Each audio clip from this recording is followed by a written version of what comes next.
From Bloomberg News and iHeartRadio, it's The Big Take. I'm Wes Kosova. Today, China struggles with a massive COVID surge.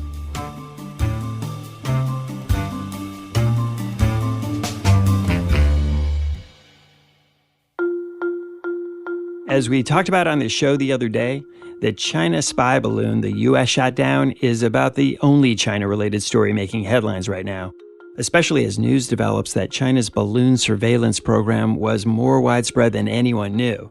And we'll continue to follow that story. But as China tries to contain the fallout from that incident overseas, at the same time as trying to contain another problem at home, a wave of COVID cases that overwhelm the country. You may remember in December, Chinese citizens protested in the streets against the government's strict COVID-0 lockdowns. And soon after, President Xi Jinping relaxed the restrictions and China has begun to reopen. People are out and about again. But as feared, that's also meant a staggering spike in COVID cases throughout China. More than 1 billion people are believed to have been infected. And it's put an enormous strain on China's health system, which hasn't been able to keep up. My colleagues John Liu in Beijing and Xiao Zibang in Singapore join me now to talk about how China is coping with so many sick people all at once. John, let me start with you. The last time you were on this program in November, it was at the height of the protests against the COVID-0 lockdowns. And you said 3 things were likely to happen. The first was that the protests would subside. They wouldn't become more widespread. That the Chinese government, which has a history of responding to social unrest, would likely ease the lockdowns. And that if that happened, there would be a wildfire of COVID cases across the country. And all 3 of those things fairly quickly came true. Can you now just say exactly what's happening now in Beijing and other cities now that COVID has spread so far so fast? Well, we saw a huge uptick in infections, widespread throughout the country, lots of disruption as a result of that. We had a big increase in deaths across the country, specifically among the elderly. We've seen cases where hospitals have been packed with people who are sick, looking for care, a shortage of medicines. Unfortunately, very, very busy at crematoriums and funeral homes across the country. That was sort of the situation we had in late December, early January. China reported about 60,000 deaths for the month through January 12th. There was almost 13 deaths in a week in early January. Since then, though, towards the end of the month, end of January, the number of infections seems to have peaked. It seems to have plateaued. It started to come down. The same with deaths, the same with critical cases. And now the government is trumpeting that the worst is over. Zibang, one of the statistics that really kind of made my eyes pop was that an official announced that 80% of Chinese citizens had been infected with COVID. This was right before the Lunar New Year celebration. That just seems like an astonishing figure. I mean, the wave really took over China at a huge scale. We call it a tsunami of COVID cases, really just swept over China. I think the main reason why the COVID virus started spreading so dramatically across the country is partly because the government hasn't really done anything substantial to prepare the public for the crisis. I mean, it didn't vaccinate enough people, especially the elderly. It didn't really tell people to stock up on the medicine to sort of cater to the infections as well. And also, it really testifies to the fact that Omicron is just impossible to be kept up, with the traditional lockdown methods. And now that the lockdown is gone, it was just impossible to keep the virus at bay. One really surprising thing, too, are these stories of Chinese citizens who've had to go into online chat rooms asking people if they had the most basic things, ibuprofen, COVID testing kits, and they were relying on strangers to send them things from their own medicine cabinets. Why did the government not have these just very, very common things available? So, Wes, I think part of the reason that happened was the change from being a country that was determined to snuff out every single case of COVID, flipping so quickly to one where everything was open, that they were going to let COVID just run through the population. That change was so quick, it caught everybody off guard. It caught the population off guard. It caught doctors off guard. It caught pharmacies off guard. There was a sudden surge in demand for medicines, and there just wasn't that supply.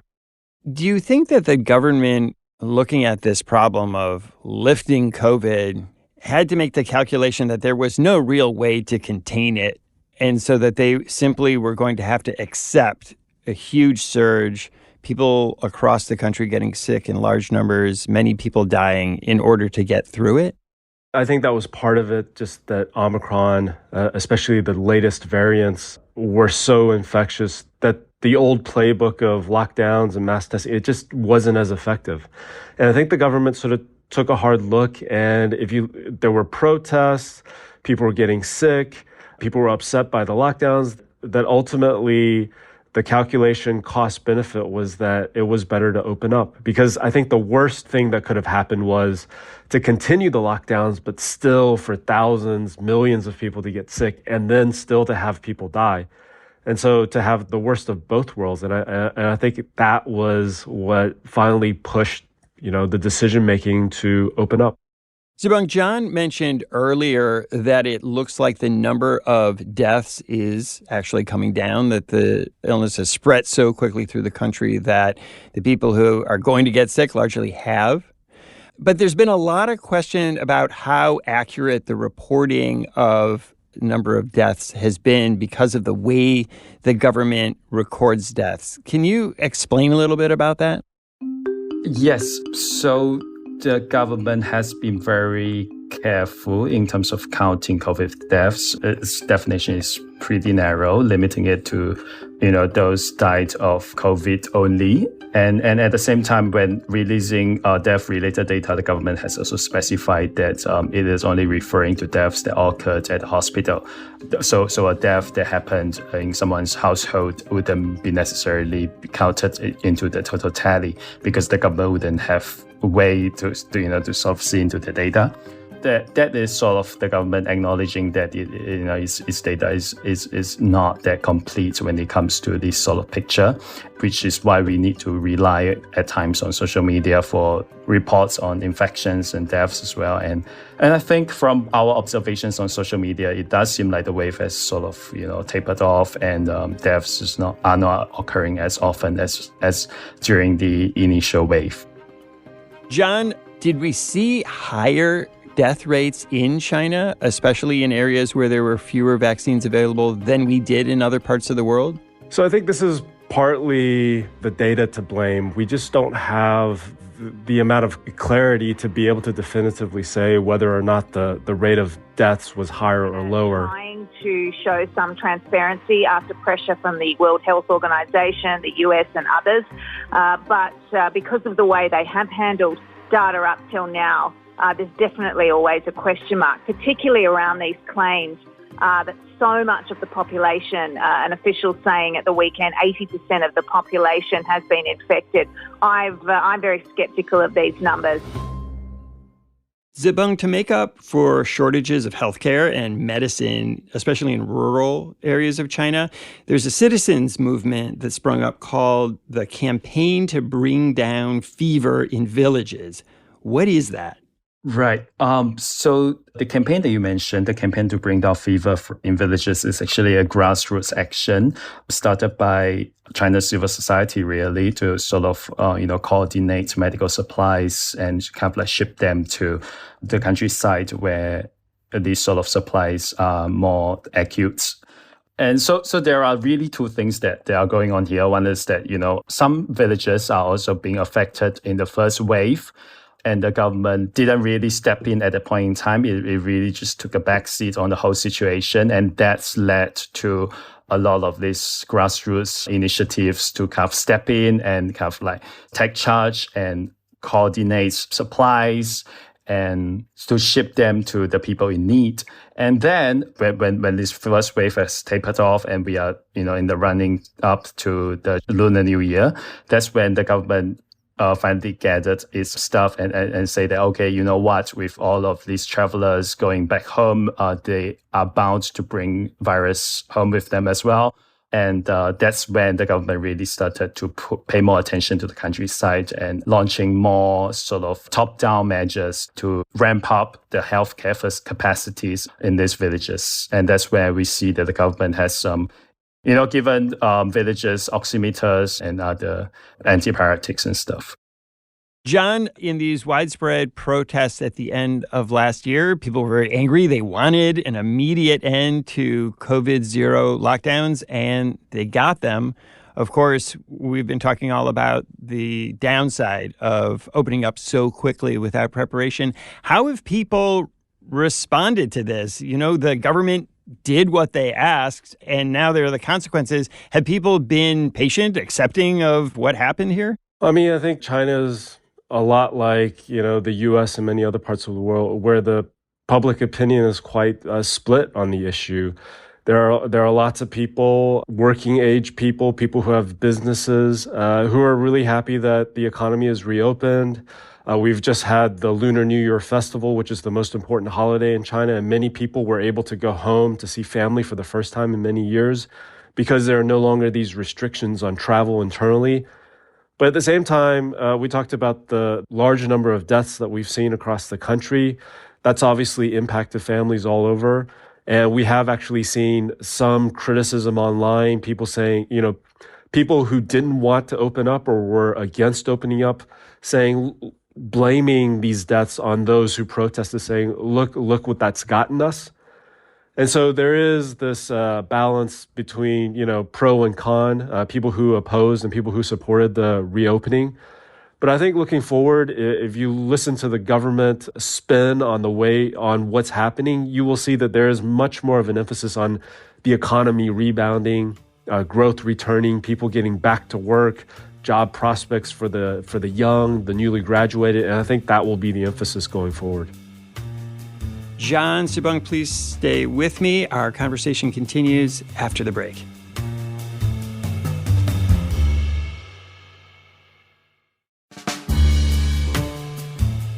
We just a couple of days ago on this show talked about how China's economic reopening is going to give a big boost to the world economy and also possibly increase inflation because of increased demand from China. What are the sort of pains associated with reopening very quickly after 3 years amid a wave of COVID? What we saw at the initial stage of the recovery was that, the economy didn't really take off.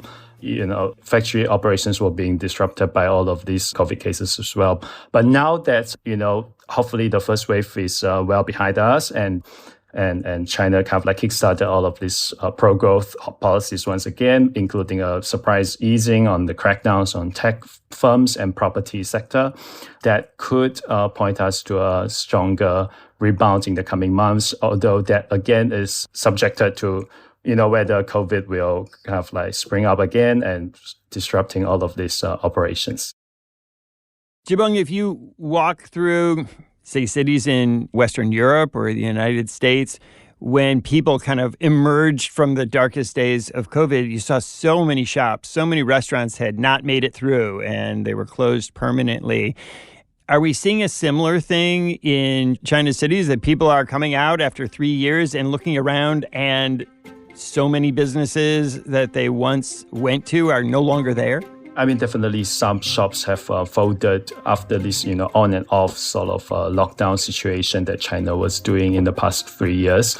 But on the other hand, it's important to note that China's COVID-0 wasn't like a consistent sort of lockdown mode being imposed on the whole country. It was really, depends on the COVID situation in that particular city, in that particular district, even in some cases.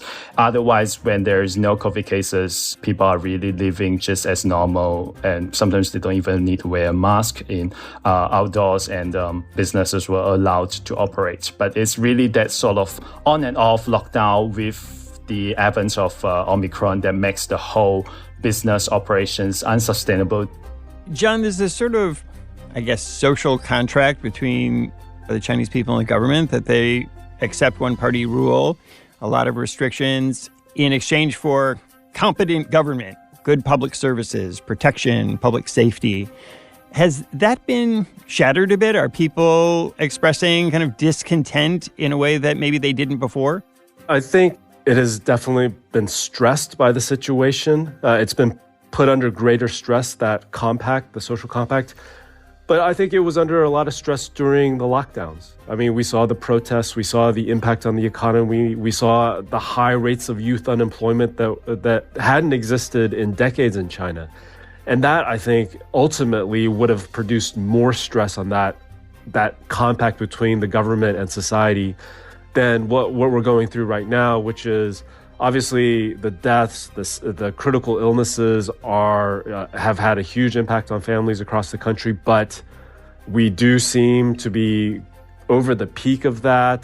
The economy's coming back. And so I think over the next months, over the next year, the government is going to be able to spin the story, to say, look, what we did was the best thing. And ultimately, we came out through the other side into a better place. And John, before COVID, President Xi Jinping, who had solidified his power and was making very sweeping changes in Chinese society, had really started to crack down on forms of protest, dissent, free expression than had happened before. Are people now finding that they're able to criticize a little bit more? Is the government sort of allowing a little bit more room to dissent just to avoid pressure building up? I think the government is quite sophisticated in how it manages sort of what people are talking about, the general discussion around the country. And so, for example, when we had so many people upset about the lockdowns, there was, it seemed, a greater allowance for people to criticize that, to voice their upsetness. Since then, that has again tightened very noticeably. We've had reports of many of those who participated in the protests, people who helped sort of drum up attention for the protests, being detained by the police. So I don't think there is, in the greater sense, any relaxation of how tightly controlled public opinion is in China. That being said, I think the government is really sensitive to making changes, sort of course correction when it has to make sure that people are not being pushed to an extreme when it comes to what they think about the government, what they think about policy, what they're undergoing in their lives. And so, in that respect, I don't think much has changed, really. We'll be right back.